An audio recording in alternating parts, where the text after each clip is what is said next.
Hello students. आज हम समष्टि अर्थशास्त्र या मैक्रो इकोनॉमिक्स के बारे में अध्ययन करेंगे। इसमें आज हम समष्टि अर्थशास्त्र की महत्व, परिभाषाएं, सीमाएं, ये सभी को ध्यान से देखेंगे। और आज हम समष्टि अर्थशास्त्र व्यष्टि अर्थशास्त्र में क्या डिफरेंस है वो भी देखेंगे। व्यष्टि और समष्टि अर्थशास्त्र में क्या अंतर है, ये महत्वपूर्ण होता है। ये बार बार हमारे एग्जाम में पूछा भी जाता है। चलिए शुरुआत करते हैं। इसके अर्थ और परिभाषाएं। इसकी अर्थ और परिभाषाएं क्या है?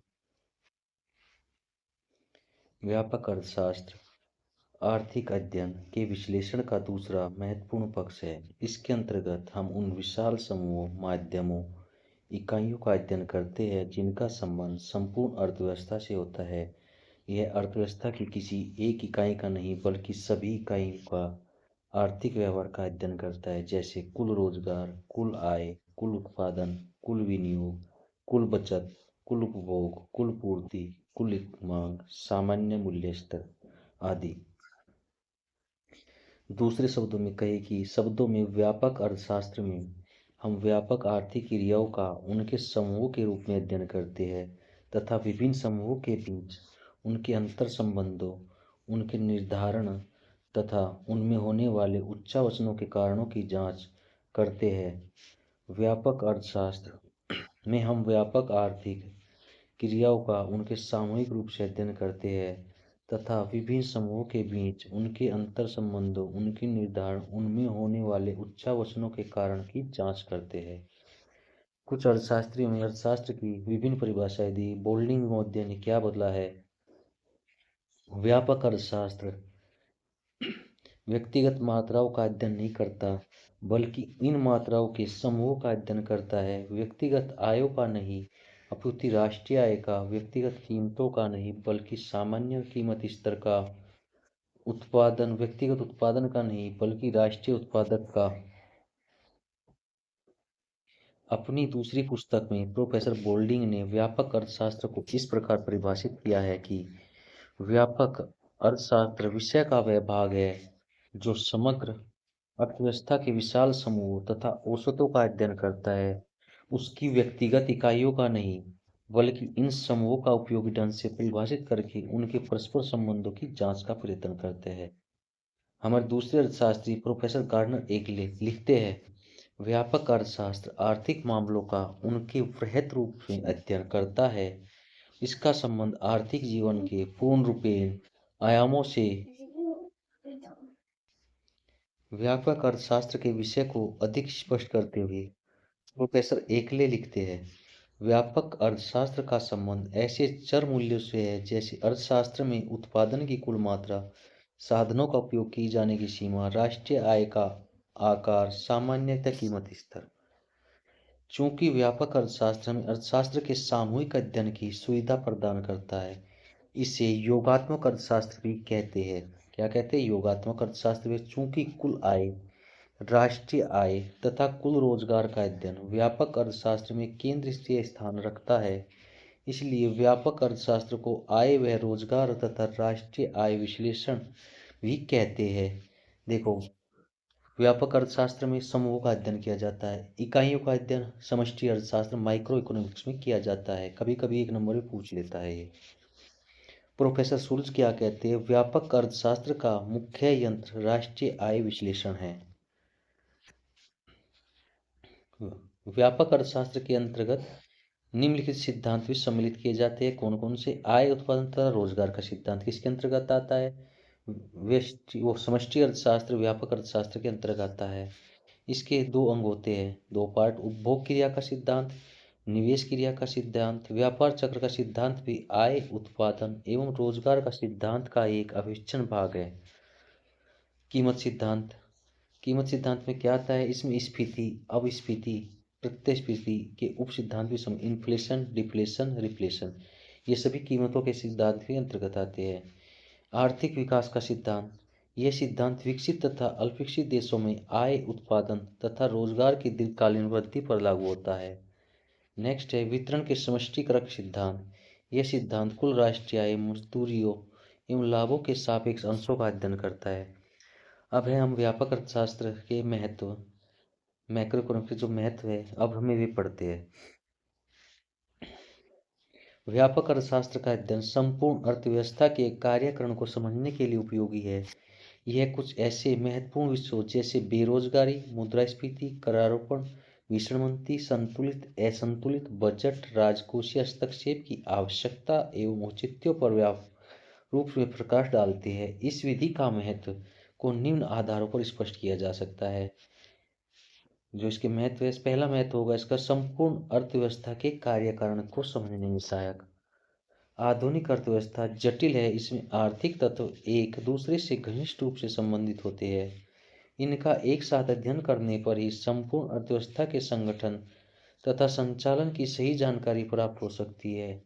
सूक्ष्म अर्थशास्त्र व्यक्तिगत इकाइयों का अध्ययन करता है, अतः सूक्ष्म अर्थशास्त्र के द्वारा संपूर्ण अर्थव्यवस्था का चित्र उभर कर सामने नहीं आ सकता। देखो, मैक्रो इकोनॉमिक्स होता है वो संपूर्ण अर्थव्यवस्था का अध्ययन करेगा, और जो माइक्रो इकोनॉमिक्स है वो सिर्फ एक पार्ट का, व्यक्तिगत इकाई का अध्ययन करता है। नेक्स्ट है आर्थिक नीतियों के निर्माण में सहायक है समष्टि अर्थशास्त्र। व्यापक अर्थशास्त्र उचित आर्थिक नीतियों के निर्माण में सहायक है। वास्तव में सरकार की आर्थिक नीतियों के निर्माण का एक व्यक्ति विशेष तथा फर्म विशेष को ध्यान में रखकर नहीं किया जाता। इस संबंध में व्यापक अर्थशास्त्र के महत्व पर प्रकाश डालते हुए बोल्डिंग साहब लिखते हैं, आर्थिक नीति के दृष्टिकोण के व्यापक अर्थशास्त्र का महत्व है। यह इसलिए है क्योंकि आर्थिक नीतियों का संबंध व्यक्तियों से न होकर व्यक्तियों के समूह तथा योगों से होता है। नेक्स्ट है अर्थशास्त्र के उद्देश्यों के अनुरूप। अर्थशास्त्र का अंतिम उद्देश्य व्यक्तिगत हितों की छानबीन करना नहीं, अपितु सामान्य हितों की देखभाल करना भी है। यह व्यापक अर्थशास्त्र की सहायता से ही संभव है। नेक्स्ट होगा सूक्ष्म अर्थशास्त्र के विकास में सहायक। व्यापक अर्थशास्त्र सूक्ष्म अर्थशास्त्र के विकास में सहायक होता है। सूक्ष्म अर्थशास्त्र के नियमों के प्रतिपादन में व्यापक विश्लेषण की आवश्यकता होती है। उदाहरण के लिए उपयोगिता ह्रास नियम व्यक्तियों के समूह के व्यवहार की विवेचना से ही प्रतिपादित किया जाता है। नेक्स्ट महत्व है समष्टि परक विरोधाभास में। समष्टि विरोधाभास के अंतर्गत हम उन धारणाओं का अध्ययन करते हैं जो एक इकाई के लिए सही है, परंतु यदि उनका प्रयोग संपूर्ण अर्थव्यवस्था पर किया जाए तो गलत साबित होगी। व्यक्तिगत व्यवहार को देखकर हम समूह के व्यवहार के बारे में भविष्यवाणी नहीं कर सकते। व्यक्तिगत बचत अच्छी होती है, लेकिन सामाजिक बचत एक अभिशाप है। इस प्रकार एक फर्म के लिए जो बात सही है, ये आवश्यक नहीं कि पूरी अर्थव्यवस्था के लिए भी वह सही हो। यही कारण है कि व्यापक अर्थशास्त्र का अध्ययन अर्थशास्त्र की एक पृथक शाखा के रूप में किया जाना चाहिए। प्रोफेसर बोल्डिंग के शब्दों में अन्य किसी कारक की अपेक्षा से विरोधाभासी है जो संपूर्ण प्रणाली के पृथक अध्ययन को उचित ठहराते हैं। नेक्स्ट में तो होगा इसका भौतिक कल्याण व आर्थिक प्रगति की अनुमान में सहायक। जन कल्याण व आर्थिक प्रगति प्रत्येक सरकार के मूलभूत लक्ष्य है। भौतिक कल्याण में वृद्धि का अनुमान व्यक्तिगत इकाइयों के विश्लेषण से नहीं हो सकता। इसके लिए तो कुल राष्ट्रीय आय, कुल रोजगार, कुल विनियोग के रूप में समष्टि विश्लेषणात्मक पक्षों का अध्ययन करना चाहिए। नेक्स्ट होगा चल समूह के बारे में सही जानकारी देता है। समूह तथा समूह को बनाने वाली इकाइयां पृथक पृथक होती है। यदि हम समूह को बनाने की वाली इकाइयों के स्वभाव तथा आचरण का पृथक पृथक करने का कर ले तो भी हमें समूह के बारे में सही जानकारी नहीं मिल पाएगी। नेक्स्ट होगा मुद्रा मूल्य निर्धारण की व्याख्या। मुद्रा मूल्य निर्धारण के सिद्धांत की व्याख्या समष्टि विश्लेषण से ही संभव है, क्योंकि इसमें मुद्रा मूल्य के परिवर्तनों के संपूर्ण समाज पर पड़ने वाले प्रभाव की व्याख्या की जाती है। नेक्स्ट होगा अंतर्राष्ट्रीय तुलनाएं। अंतर्राष्ट्रीय स्तर पर विभिन्न देशों के मध्य उनकी आर्थिक प्रगति की तुलना करने के लिए आवश्यक सूचनाएं व्यापक आर्थिक विश्लेषण द्वारा ही उपलब्ध होती है। उदाहरण के लिए दो देशों की राष्ट्रीय आय, उपभोग तथा बचत समंकों के आधार पर उनकी तुलनात्मक प्रगति का अध्ययन किया जाता है। अब इसकी हम व्यापक अर्थशास्त्र की है जो सीमाएं पढ़ेंगे। लिमिटेशंस ऑफ मैक्रो इकोनॉमिक्स, इसकी सीमाएं क्या क्या है। आर्थिक विरोधाभास व्यक्तिगत इकाइयों की अनुभव के आधार पर व्यापक अर्थशास्त्र के लिए निष्कर्ष निकालना खतरनाक सिद्ध होता है। क्योंकि जब निष्कर्ष व्यक्ति विशेष पर लागू किए जाते हैं तो ये असत्य सिद्ध होते हैं। आर्थिक विरोधाभास के प्रमुख उदाहरण निम्नलिखित है। क्या क्या है? बचत एक व्यक्तिगत गुण है लेकिन सार्वजनिक बुराई है।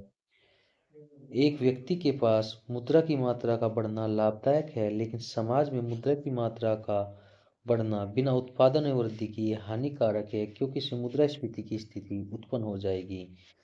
एक जमाकर्ता द्वारा बैंक से रुपये निकालना ठीक है, लेकिन सभी जमाकर्ताओं द्वारा एक साथ रुपये निकालने से बैंक फेल हो सकता है।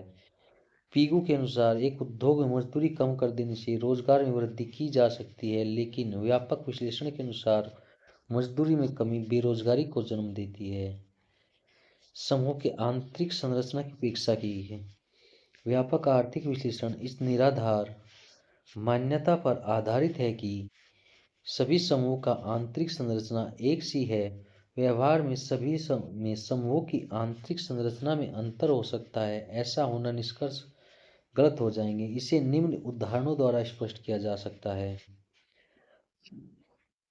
मान लीजिए 2022-23 में सामान्य कीमत स्तर पर बिल्कुल समान है, लेकिन यह हो सकता है कि औद्योगिक वस्तु की कीमतें गिर गई हो, कृषि वस्तु की कीमतें बढ़ गई हो। यदि डॉक्टरों की मजदूरी घट जाए, नर्सों की मजदूरी बढ़ जाए, तो इससे औसत मजदूरी भले ही वही बनी रही, किंतु सापेक्ष मजदूरी में अवश्य अंतर आ जाएगा। एक होता है विजेतीय समूह। ये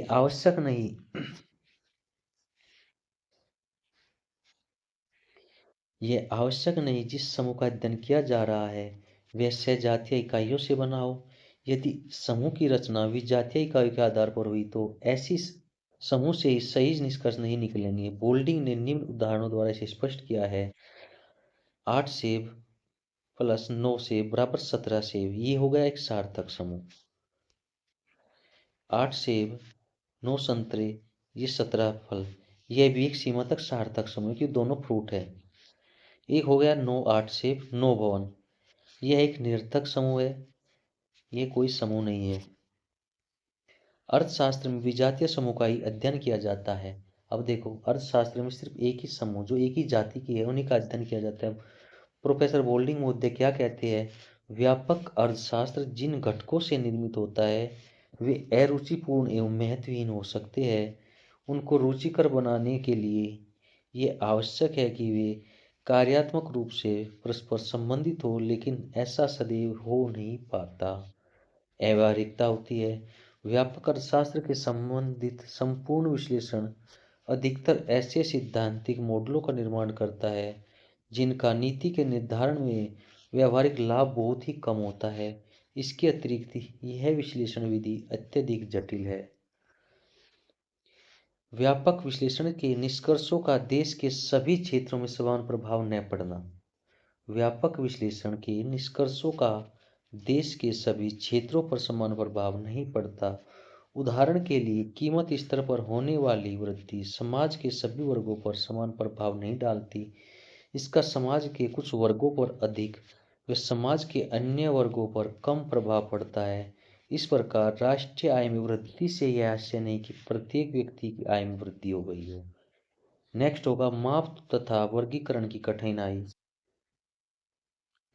व्यवहारिक अर्थशास्त्र एक गंभीर समस्या है। आर्थिक समूह की सही माप है। सांख्यिकी विधियों में सुधार के बावजूद आर्थिक समूह व तथ्यों की माप सही तथा विश्वसनीय नहीं हो पाती। इसके अतिरिक्त कुछ आर्थिक समूह ऐसी प्रकृति के होते हैं जिनका केवल प्रत्यक्ष रूप से अध्ययन किया जा सकता है। उदाहरण के लिए, कृषि अर्थशास्त्र एवं अंतर्राष्ट्रीय अर्थशास्त्र न तो केवल सूक्ष्म आर्थिक विश्लेषण के विषय है, न ही केवल व्यापक आर्थिक विश्लेषण के। ये हो गया हमारा व्यापक अर्थशास्त्र से संबंधित इसकी अर्थ, परिभाषाएं, महत्व और उसकी सीमाएं। अब हम difference between micro and macro economics की स्टडी करेंगे। ये इम्पोर्टेंट होता है,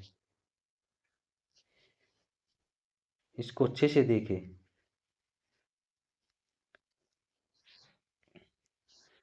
क्या दिया है? सूक्ष्म अर्थशास्त्र छोटी छोटी तथा व्यक्तिगत इकाइयों का अध्ययन करता है, जैसे एक व्यक्ति, एक परिवार, एक फर्म आदि। इसके विपरीत व्यापक अर्थशास्त्र में क्या है, इकाइयों के का उद्योगों का अध्ययन किया जाता है, जैसे कुल राष्ट्रीय आय, कुल उपभोग, कुल विनियोग आदि।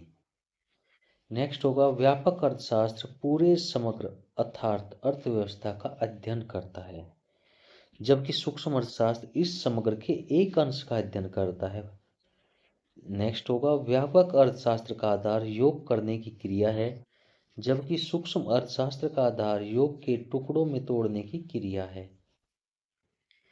नेक्स्ट अंतर होगा सूक्ष्म अर्थशास्त्र एक विषय कीमत सिद्धांत का विश्लेषण करता है, जबकि व्यापक अर्थशास्त्र का मुख्य विषय राष्ट्रीय आय व रोजगार का विश्लेषण है।